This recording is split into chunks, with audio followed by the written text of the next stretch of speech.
Greetings, my fellow free mothers and sovereign thinkers. This is LL3's News Podcast. My name is Craig, transmitting from the beautiful swampy mangroves of South Florida. And today's date is Friday, July 28th, 2017. Yes, it has a little drizzle. Now the sun's back up. And I am at CJ's Java Lounge, located at 400 Southwest 1st Avenue, Suite 1, along the New River of Fort Lauderdale, located along the southwest section of the Andrews Avenue Bridge. Yes. Well, a lot of interesting things are happening as usual. Of course, more distractions, plus the sanctions against Russia, North Korea, and Iran has passed 98-2. So those idiots in the Senate chose poorly. But I will have to give a shout out, thank you to both Senators Bernie Sanders and Rand Paul for opposing it. To be very sincere, yes, I am critical to Bernie Sanders. However, if he does right, I will thank him like anybody else. It's not being their friends, but mutual respect on those topics. So, that's being addressed, and of course, I did call out yesterday. Called out Rubio and Nelson for co-sponsoring Senate Bill 720, which is the Israel Anti-Boycott Act, which does violate free speech. I have addressed it a couple of days ago, so it has to be heard, and everyone out there should be pursuing that. Of course, boycott is free speech. Criticizing rogue governments or governments from other countries is guaranteed under our First Amendment U.S. Constitution and the Ninth as well, enumerated rights. So, hey, if they don't like it, you can tell them to effing beat it. And there's even claims, too, that this bill was started by AIPAC, the American Israeli Political Actions Committee, another foreign entity going to try to tell us how to wipe our butts. Yeah, John Jay will be rolling in his grave.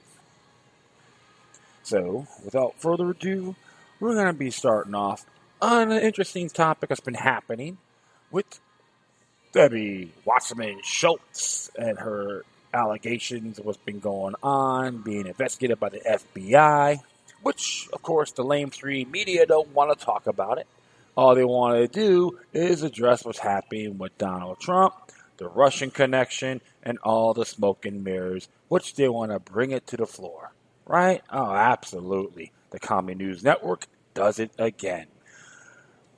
Well, we're going to just check this out. This one came from disobedientmedia.com, and this was written by a woman, a lady named Elizabeth Voss, and she's a writer and associate editor of the site.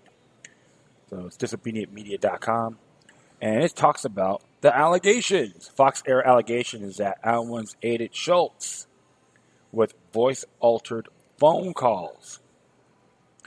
And we'll just go on as it reads here. Lieutenant Colonel Tony Shaffer alleged on Fox News this evening that Awans brothers may have aided Debbie Wasserman Schultz in making bizarre voice-modulated phone calls to the offices of attorneys currently pursuing litigating a class action lawsuit against Debbie Wasserman Schultz and the DNC. If substantiated, the claims may have significance for the DNC fraud lawsuit proceedings and to the growing controversy surrounding the recent arrest of Arman Awans on bank fraud charges. And Jared Beck, an attorney litigating the DNC fraud lawsuit, noted on Twitter, came out on the 27th, according to DNC counsel on record and hashtag DNC fraud lawsuit voice change call to Beck and Lee was referred to Cat Police, jampack.us U.S. All right, and he has that on the YouTube. So people have retweeted. And it's interesting here. It says here, disobedient media, previous charge of DNC fraud lawsuit discussed ominous phone calls received by Beck's offices. The individual called the Becks using a voice modulator with a caller ID corresponding to the Aventura offices of Debbie Wasserman Schultz, which that's North Miami-Dade County. Just to let you folks know if you haven't heard about Aventura. The Beck's referral to the ominous phone calls to the D.C. Capitol Police is potentially extremely significant in terms of both DNC fraud lawsuits and to the degree to which Awans may have engaged in potentially illegal activity while serving his role as an IT staffer. This came after a string of concerning events surround the suit, that which eventually results in the Becks unsuccessfully seeking legal protection for themselves and others involved in the suit. The former DNC chairwoman's representatives denied the call had been made by Schultz or an associated party. The video on here is like 2 minutes 46 seconds long on this allegation. And of course here, Lieutenant Colonel Tony Schaefer appeared on Fox News' Tucker Carlson, where he made allegations that Awans had helped Schultz make the disturbing phone call to the Beck's legal offices. Schaefer has also discussed concerns regarding sensitive information that Awans were privy to during their employment by the DNC. In discussing the Becks, Schaefer commented that Schultz had employed the brother to do hideous things behind the scenes. They help her make voice change calls. Schaefer added that the sensitive information that Awans had access to were stored in the third database, which he said is now being called a breach. It is confirmed that the Awans helped Schultz contact the law offices of the Becks. This could have significant implications for the DNC fraud lawsuit. Unsolicited contact from Schultz to the Becks would be highly improper. Such phone calls were one in a string of apparently threatening conduct by Schultz and her associate. The former DNC chair was reported to have threatened U.S. Capitol Chief of Police with consequences in the heated exchange after he refused to surrender a laptop seized from Awans. And there's a 6-minute, 30-second video on here as well. And I do remember she did make those consequences. So you know what? If she thinks she's really that tough, let her do it herself. Good grief. We're going to have her husband, bankster husband, get his hands dirty too? Come on. Disobedient previously discussed concerns with the Awans may have leaked sensitive data related to their service for Schultz and the DNC. Schaefer alleged that a foreign intelligence service may have been a recipient of the leaked information referring specifically to the Muslim Brotherhood, which he speculated was what had prompted FBI involvement in the case beyond the initial wired fraud charges. Disobedient media will continue to provide coverage of this important case as it unfolds. It was interesting. So the whole thing with the Muslim Brotherhood, we all knew was a New World Order entity. And I say that in good faith. Debbie Wasserman Schultz right now is in hot water, but you know what's so funny about it? She is more pathetic than a bad used car salesman with her actions, attributes, the way she talks. I am not aroused. Unattractive nature of Wasserman Schultz. Claim to be Jewish? I don't know. I disagree with that completely. Maybe a Gino, a Jew or Judaic name only, and there's that being anti-Semitic. That's for the first-time listeners, of course. It's all same old song and dance, but you know what? A lot of these, the corrupt, will always be destroyed on their own. read a little quote about that on the wickedness and so forth. Will be perished. Book of Enoch. Good stuff. Check it out. So, this is what has been happening for all these years. And of course, the murders. Seth Rich case is still open. Will Debbie Wasserman Schultz be indicted? Anything is possible. Because it's getting too obvious. And what's funny, interesting here, even on Nico House, part of the team of this lawsuit, he talked about number 9 on his Twitter here, which I will definitely put some of my footnotes. Number 9, disclosures arising from unlawful access to the Democratic National Committee computer systems, including inappropriate collusion between the DNC and the Clinton campaign to undermine Senator Bernie Sanders' presidential campaign. Ooh, interesting. If you want to know more about this lawsuit, I got it right here from jampack.us, which is DNC lawsuit. They have a Facebook page, Twitter page. You can follow them and all there. And this is the plaintiff, Carl Wilding, versus DNC Service Corporation. Services Corporation, DBA National Democratic National Committee, and Debbie Wasserman Schultz, which is case number 16-SV-CV-61511-WJZ.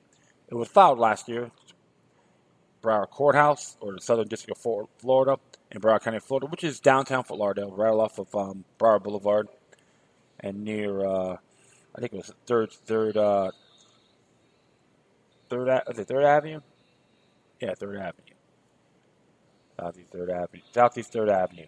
And, of course, the judge is William J. Zolch, Z-L-O-C-H, class action lawsuit, cause of action, fraud and consumer, jury demanded, yes. So there's a lawsuit. It's pending. It's happening as we speak. You got the dockets and all that, so you can look it up yourselves. So I'm going to add that to the footnotes. It was interesting about this whole case and so forth, even with the Iran and all that. I was wondering if he's going to belly up or going to cooperate with the feds, because he could be in real hot water right now. And of course, there's many controversies that they couldn't even fire from one of those ridiculous chain establishments like Best Buy. But I'm not going to make any clear, but this is from Fox News. But him and his brother get this handsome salary job in Debbie Wasserman Schultz's lair. Well. So I'm expecting more of this. Is going to be stripped naked, because some folks say nothing may not happen. I can't guarantee it, but one thing for sure. If you are very sloppy, they will drop you like a bucket of manure when they least expect it. But something's got to give, right? Absolutely. I would like to see this case being favored of Carol Welding and the rest of the team that had the courage to challenge this. I'm going to have to check out go to the courthouse myself. I'm not far from there at all. So, hey, we'll just try. Hopefully, we'll just keep each other posted on this, all right? If you got anything pertaining more to this case, just send it to me. It'll be awesome. It's like I said, the whole thing is like open discussion and share information. That's why I do these particular podcasts. I'm not saying I know everything. I'm not the finished Jay Whoopi of this particular entity. All right, I'm digressing. Sorry about that. And we're going to talk about more here. It's international related, and it's in reference to Iraq. But it's by ErasureReview.com. Came out today, and right here it says Iraq claims U.S. trained forces linked to Mosul war crimes. An Iraqi army division trained by the United States government allegedly executed several dozen prisoners in Mosul city, Human Rights Watch said. Two international observers detailed the summary killings of four people by the Iraqi Army 16th Division in mid-July 2017 and saw evidence that the unit had executed many more people, including a boy. According to HRW, the U.S. government should suspend all assistance and support to the 16th Division pending Iraq's full investigation of the allegations and appropriate prosecutions. Human Rights Watch said under the Leahy Law, the U.S. is prohibited from providing military assistance to any unit of foreign security forces if there is credible evidence that the unit has committed gross violations of human rights and no effective measures are being taken to bring those responsible to justice. The U.S. government should make sure it is no longer providing assistance to the Iraqi unit responsible for the spikes of executions, but also suspend any plans for future assistance until these atrocities have been properly investigated, and said Sarah Leah Whiston, Middle East Director at Human Rights Watch. Given the widespread abuses by Iraqi forces and the government's abysmal record on accountability, the U.S. should take a hard look at its involvement with Iraqi forces. Two international observers independently told Human Rights Watch that on a day in mid-July at about 10 a.m. in Mosul City, they saw a group of Iraqi soldiers who identify themselves as members of the 16th Division led four naked men down in an alleyway, after in which they heard multiple gunshots. The observers said other soldiers standing in the street told them that the four men were Islamic State, also known as ISIS fighters. Really? Could we say CIA created, New World Order funded? The observers said they have been in the area throughout the morning and witnessed no fighting or gunfire in the area. One said that they said the soldiers beat four men with their rifle butts before leading them away. They said they photographed the incident, but a commander later took the camera and deleted the pictures, then ushered them into a nearby building. While they were inside, they heard gunshots. An officer then came in and told the observers to leave the area. One of the observers said as they were leaving the area, they saw through the doorway of a damaged house about 20 meters down the street the bodies of a number of naked men lying in the doorway. They said one of the dead men was lying with his hands behind his back and appeared to have been handcuffed, and there was a rope around his legs. The observer returned the next day and photographed three naked bodies in the mattress that appeared to cover additional bodies they had seen the previous day and shared the photo with Human Rights Watch. The observer said the damaged building was adjacent to a building used by the 16th Division as a base in the area. Both observers said the only Iraqi armed forces they saw while they were in the area were from the 16th Division. U.S. Defense Department officials have said that they trained and provided support to the Iraqi 16th Division. In November 2015, Major Michael Hamilton, an officer of the 82nd Airborne Division, which took a lead in training Iraqi units, told Breaking Defense, an online defense magazine, that the 16th Division was a new unit when he came in the country, and that the 82nd Airborne guided them from rudimentary training and all the way through operations in Ramadi.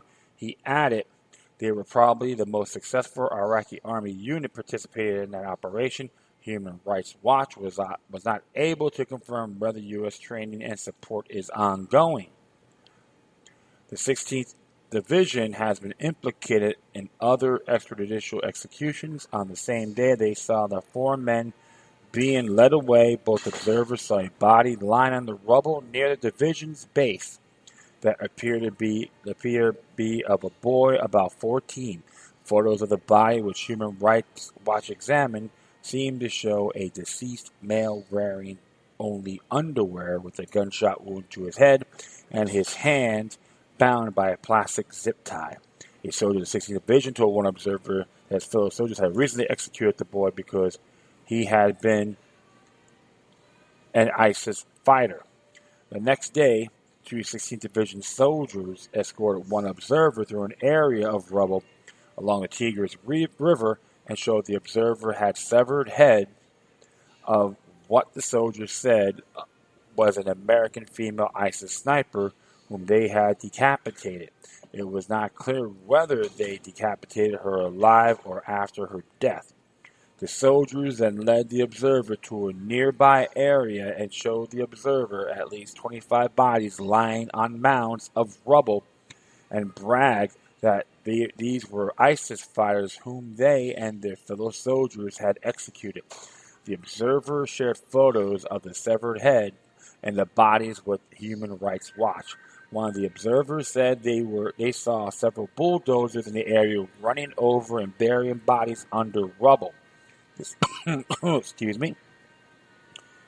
The soldiers told them they were aiming to block the exits of any underground tunnels where ISIS fighters might still be hiding. Throughout the military missions, the military operation to retake Mosul, Human Rights Watch has documented Iraqi forces detaining and holding at least 1,200 men and boys in inhumane conditions without charge, and in some cases torturing and executing them under the guise of screening them as ISIS affiliation. In the final weeks of the Mosul operation, Human Rights Watch has reported on executions of suspected ISIS affiliates in and around Mosul's old city, including the discovery of a mass execution site.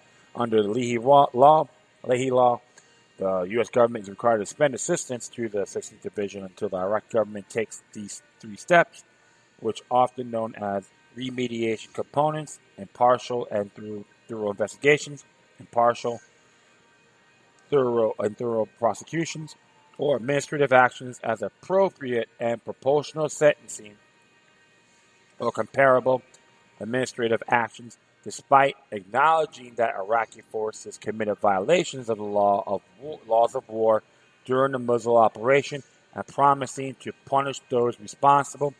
Iraqi Prime Minister Haider al-Abadi has yet to demonstrate that Iraqi authorities have held any soldiers accountable for executing, torturing, and abusing civilians or captured fighters. Iraq criminal justice authorities should investigate all alleged crimes, including unlawful killings and mutilation of corpses by any party in the conflict in a prompt, transparent, and effective manner, up to the highest levels of responsibility. Those found criminally responsible should be appropriately prosecuted. Extradition and executions and torture during armed conflict are war crimes. Despoiling dead bodies and other outrages on personal dignity are violations of the law of armed conflict and may amount to war crimes. The U.S. military should find out why a force that it trained and supported is committing ghastly war crimes. Weston said, U.S. taxpayers' dollars should be helping to curtail abuses, not enabling them. Interesting article here. And this is why, my friends, we need to bring all of our brothers and sisters' homes. Anyone that are suspects to these actions need to be prosecuted through their judicial perspective of due process, as how they do it in Iraq. It just sometimes baffles the mind. Oh yeah, Mosul's free, and look what happens. So always got to see things a lot broader than what it is.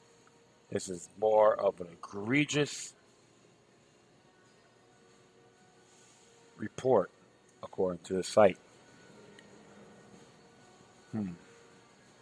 But definitely, stop being an empire. Let's be a constitutional republic. We don't need this one-world order fiasco. All right, I'll be right back. All right, well, the next one here Actually came from the Bureau of Investigative Journalism. That's some good stuff. And it says privatized war. Came out in the 26th to be exact. It's called Company Accused of Egregious Overbilling is Pentagon's Biggest Foreign Food Supplier. A company accused of grossly overcharging the U.S. military and illegally shipping goods through Iran is the biggest supplier of food to U.S. troops stationed abroad, the Bureau can reveal. Anam has earned $3.3 billion in subsistence contracts for the Pentagon since 2010, according to the procurement data analyzed by the Bureau. The Dubai-based company was accused in 2011 by the Special Inspector General for Iraqi Reconstruction, the U.S. watchdog, for egregious examples of overbilling. Instances of improper charges include $900 for a control switch, a 12,000% markup, said a SIGR report, or SIGR, and $80 for a small segment of a drain pipe worth $1.41. It was also accused of multiple other problems, including questionable competition practices and possible ownership affiliations with subcontractors. Anam has now embroiled in a lawsuit in which it is accused by a competitor of transporting goods to Afghanistan through Iran in a contravention of sanctions and misleading the U.S. government about the construction of a warehouse. The company strenuously denies both the 2011 and the recent allegations. A move by Anham to dismiss current case was rejected by the Virginia District Court judge last month. Bureau traced Anam's revenue from a group of contracts using a bespoke database we have built, which allow us to search more than 15 million transactions between the U.S. Defense Department and the private sector dating back to 2009. Dubai company Anam initially provided military equipment for the Iraqi army before picking up contracts for food supply in Iraq in 2010 and Afghanistan in 2012. The contracts were given to Anam in the wake of legal problems for the previous suppliers, Agility and Supreme Group. Agility was barred from competing for the Iraq contract in 2009 following an indictment for fraudulent accounting, while Supreme Group pleaded guilty to inflating the price of goods sold to the military in Afghanistan in 2012.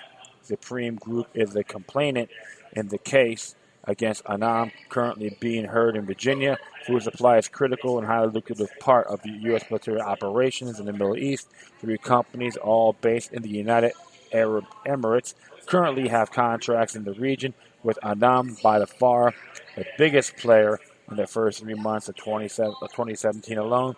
Anam, Seven Seas Ship Handlers, and Ocean Fair International have between them provided $190 million of food. This $150 million of this went to Anam. It's delivered, included over $40 million of beef and $20 million of chicken in various forms, $6.5 million of fish and crustaceans, which is lobsters and all the crustaceans, which is lobster and all that. $12 million of drinking water, as well as flour, eggs, pork, vegetables, fruit, cereal, and many other products. The large payouts for food supply have propelled UAE-based companies to the top of the list of foreign service providers to the military since 2014. Sales from the UAE have averaged 1.65 billion per year, outstripping other major sales such as Japan, South Korea, Saudi Arabia, Germany, and Canada. Contracts to provide food for the military in Afghanistan, Iraq, Kuwait, Jordan, and the Arabian Peninsula and East Africa are currently up for renewal. Documents show the U.S. military requires food supply in 30 different sites in Afghanistan alone.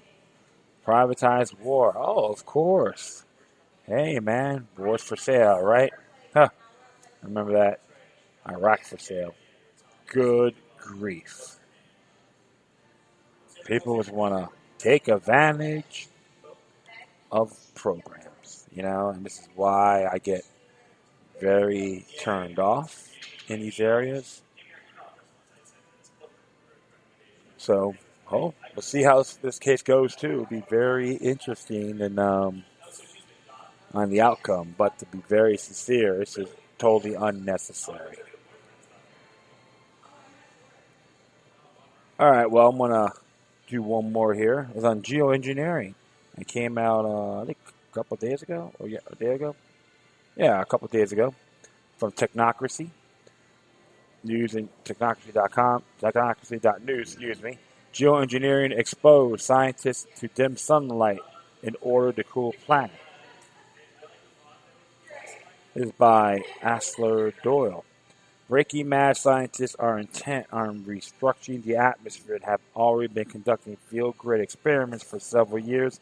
There has been no disclosure to any political body, but rather just unilateral action because the scientists don't believe they need public approval when science is concerned. Oh yeah, let's play God or Mother Nature, right? If you want to be confident to get to 1.5 degrees, you need to have solar geoengineering, says one scientist. Scientists are sucking carbon dioxide from the air with giant fans and preparing to release chemical balloons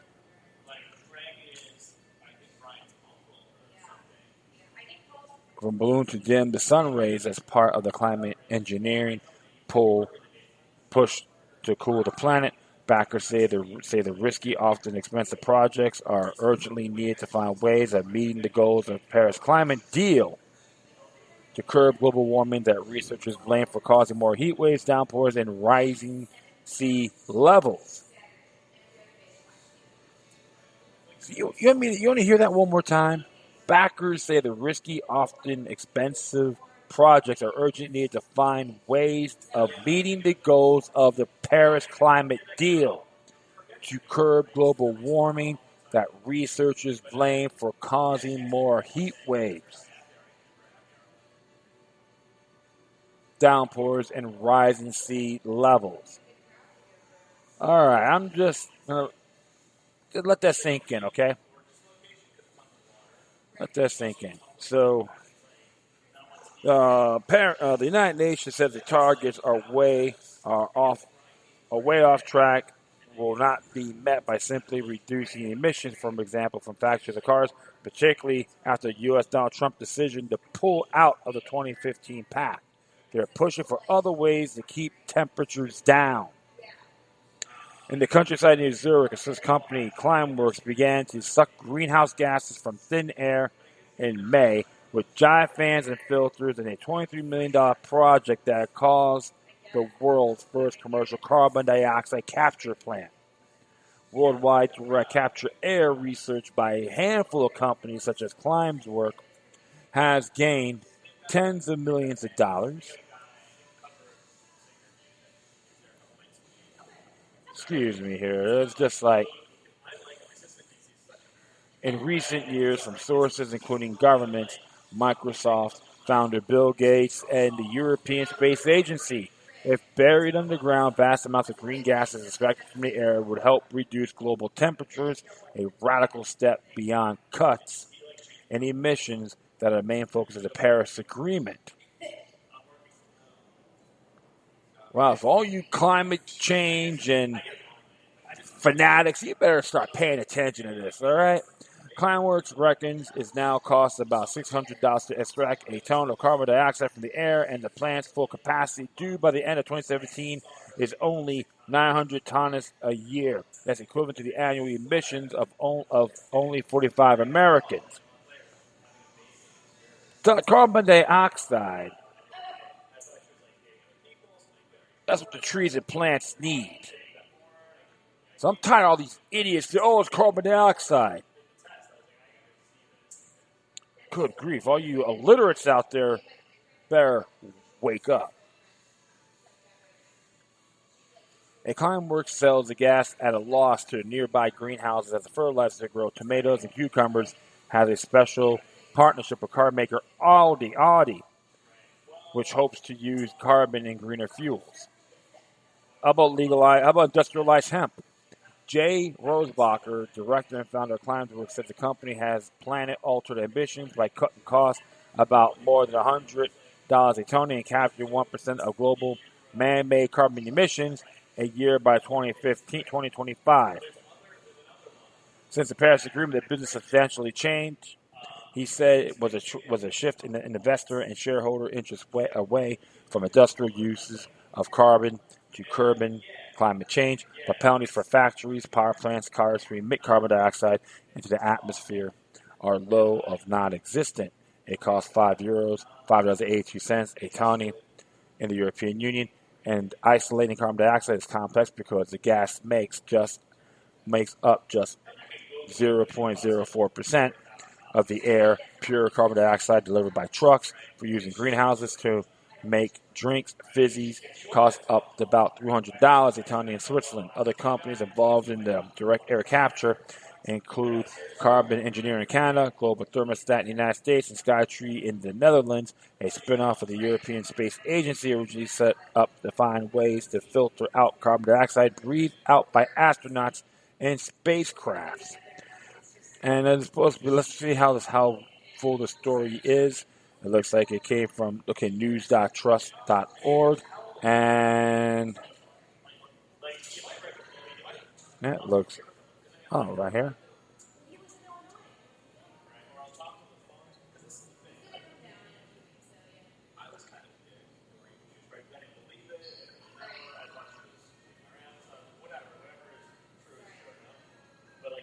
It's interesting here because a little bit faded, but I'm just going to read it as we speak. So not science fiction. Paris Agreement seeks to limit rise in world temperatures this century to less than 2 degrees Celsius or 3.6 degrees Fahrenheit. Ideally, 1.5 Celsius or 2.7 Fahrenheit above pre-industrial time. This is from the Thomson Reuters Foundation News. But UN data shows that current plans for cuts in emissions will be insufficient, especially without the United States, and that the world will have to switch to net negative emissions this century by extracting carbon from nature. Riskier geoengineering solutions could be a backstop, such as dimming the world's sunshine, dumping iron into the ocean to soak up carbon, or trying to create clouds. They want to play Mother Nature. Among new university research, a Harvard Geo-Engineering project into dimming sunlight to cool the planet, set up in 2016, has raised $7.5 million from private donors. It plans a first outdoor experiment in 2018 above Arizona. If you want to be confident to get 1.5 degrees, you need to have solar geoengineering, said David Keith of Hartford. Keith's team aims to release about 1 kilo or 2.2 pounds of sun-dimming material, perhaps calcium carbonated, from a high-altitude balloon above Arizona next year in a tiny experiment to see how it affects the microphysics of the stratosphere. I don't think it is science fiction. To me, it's normal atmospheric science, he said. Some research has suggested that geoengineering with sun-dimming chemicals, for instance, could affect global weather patterns and disrupt vital monsoons. And many experts fear that pinning hopes to any technology to fix climate change is a distraction from cuts in emissions blamed for heating the planet. But they want to play God with this geoengineering crap, right? Relying on a big future of deployment, carbon removal technologies is like eating lots of dessert today with great hopes of liposuction tomorrow. Christopher Field, a Stanford University professor of climate change, wrote in May. Jim Thomas of ETC Group in Canada, which opposes climate change engineering, said direct air capture could create the illusion of a fix that can be used cynically or naively to entertain policy ideas such as overshoot of the Paris goals. But government faces the dilemma. Average surface temperatures are already about 1 degree Celsius or 1.8 degrees Fahrenheit above pre-industrial levels, hit records highs last year. We're in trouble, said Janos Pazar, head of the new Carnegie Climate Geoengineering Governance Project. The question is not whether or not there will be an overshoot, but by how many degrees and for how many decades. Faced with hard choices, many experts say that extracting carbon from the atmosphere is among the less risky options. Leaders of the major economies, except Trump, said at a summit in Germany this month that the Paris Accord was irreversible. Barking mad. Raymond Perry Humbert, a professor of physics at Oxford University, said social engineering projects seemed barking mad. By contrast, he said, carbon dioxide removal is challenging technologically, but deserves investment and trial. The most natural way to extract carbon from the air is to plant forests that absorbs the gas as they grow, but that would divert vast tracts of land from farming. Another option is to build power plants that burn wood and bury the carbon dioxide released. Carbon engineering set up in 2009 from Gates and Murray Edwards, chairman of oil and gas group Canadian Natural Resources Limited, has raised about $40 million and extracts about a tonne of carbon dioxide a day with turbines and filters. We're mainly looking to synthesize fuels for markets such as California with high carbon prices, said Jeffrey Holmes, business development manager at Carbon Engineering. But he added that the Paris Agreement helps with longer-term options of sucking large amounts up from the air. Among other possible geoengineering techniques are to create clouds that reflect sunlight back into space, perhaps by using a mist of sea spray. That might be used locally, for instance, to protect the Great Barrier Reef in Australia, said Kelly Wasner, principal director of the U.S.-based Marine Cloud Brightening Project. Among new ideas, Rosebacher and Climb's work is sounding out investors of what he says is the first offer to capture and bury 50 tons of carbon dioxide from the air for a 500 tonne. That might appeal to a company wanting to be at the forefront of a green new technology, he said, even though it makes no apparent economic sense. $1 or 0.9538 Swiss francs, or $1 equals 85.8593 euros. Let's play Mother Nature. So all you folks that talk about climate change and all that, you better really pay attention to what they really want to do. They want to try to control the planet. They try to be the gods, the Mother Nature. Extremely treacherous. It will backfire us a lot more. Don't get me wrong. I'm very concerned about pollution and all that. That should be the key. They should, like Jacques Cousteau made that statement about they're polluting the water and people didn't listen to him. Then that's a different scenario. But how they're doing it, playing Mother Nature or God or wherever, it'll make it a lot worse, and they'll blame it on you, the living human being. And this is what I censure the most. They're dumbed down, stagnant witch hunting. Say no to this geoengineering because it will hurt every single one of us living beings, including non-humans and the plants as well. All right, my friends, that is it. I'd like to thank everyone for listening. Plus, feel free to download and share throughout your social media networks. If you have any questions, comments, or you're sending me something that's interesting I may want to check out, whatever you do, please address your correspondence with decorum. You can hit me on Facebook, Twitter, Google+, Spreaker, iHeartRadio, Tumblr, YouTube, Freedoms Network, Scene.life, Minds.com, FutureNet.club, or Patreon.com/LokiLuck3, which is 3 eyes. If you want to be a supporter, donor, all that. Furthermore, you can email me at LokiLuck3 at gmail.com or do your encrypted ones, LokiLuck zeros number 3 at protonmail.com. I would like to thank CJ's Java Lounge for letting me do this show and the rest of these episodes at their beautiful facility. You have a chance, come on down. A little cool mom and pop facility. If you're tired of those big chain coffee shops, hit the little guys, all right? You won't be disappointed. All right, my friends, once again, thank you for your time. Plus, always remember that the demoniac resistance is healthy for the soul and can liberate humanity. Until next time, take care of yourselves. Keep on spreading love. May your guardian spirits be with you.